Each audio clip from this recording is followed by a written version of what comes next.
2 hours Sunday means you do not cook again until Friday. In this video, I'll show you exactly where that money goes and what to do about it. Stay with me. It's never one big expense. It's dozens of small invisible ones. Forgotten subscriptions, grocery waste, bills nobody calls to lower. The average family loses over $200 a month this way. The fix isn't complicated. You just need to see it clearly.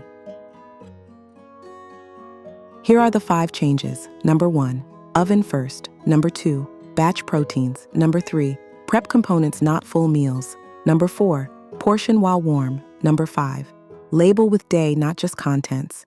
Done in one afternoon, these put real money back in your pocket this month. If you want the full system, I put together a guide called the Exhausted Parent Meal Prep System. Everything you need to get started. Get it at ccczdaily.gumroad.com/l/ikandodge. Subscribe so you don't miss the next one. Practical tips every week. Link in the description to get started. See you in the next video.